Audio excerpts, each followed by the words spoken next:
एक बार फिर से स्वच्छ रायपुर में आपका स्वागत है। जी हाँ, स्वच्छ रायपुर जिसे न जाने कितने सारे अवार्ड से, खिताबों से नवाजा गया है, लेकिन उसकी एक तस्वीर फिर से मैं आपके सामने रखने जाने वाला हूँ। अभी मैं खड़ा हूँ छत्तीसगढ़ की राजधानी रायपुर के कचना के आदर्श विहार कॉलोनी में। यहाँ पे आप जो बोर देख रहे हैं, बोर आमतौर पे किसी भी कॉलोनी के जीवन का स्रोत होता है। किसी भी इंसान को जीने के लिए रोटी, कपड़ा, मकान और पानी की आवश्यकता होती है। ये जो पानी है वो कहाँ से आ रहा है? वो आ रहा है यहां से। आप देखेंगे ये जो पानी अभी आप देख रहे हैं, ये पानी कुछ और नहीं, सेप्टिक का पानी है। छत्तीसगढ़ी में कहो ना, तो पानी जो आपने देखा था वो लेटरिन के पानी है, और लेटरिन के पानी के ऊपर ले बोर के पाइप जात हवे, और वो बोर का पूरा कॉलोनी ना जीवन देते।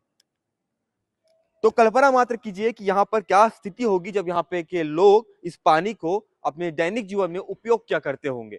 बताया जाता है, जो भैया लोग ने बताया, मैंने इनसे बात की, तो जो महिलाएं हैं वो पानी को इस फ्लोर, ग्राउंड फ्लोर से लेकर के फोर्थ फ्लोर तक चढ़ती है। यहाँ की स्थिति क्या है वो खुद आप सोच सकते हैं। मेरा केवल कहना इतना ही है कि क्या महापौर और वो अधिकारी या वो अधिकारियों के बच्चे, उनके परिजन यहाँ पर आ करके इस पानी को कंज्यूम कर सकते हैं?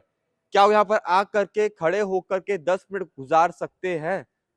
ऐसे सवाल मुझे उनसे करने हैं, और यही सवाल आपको भी उनसे करने हैं।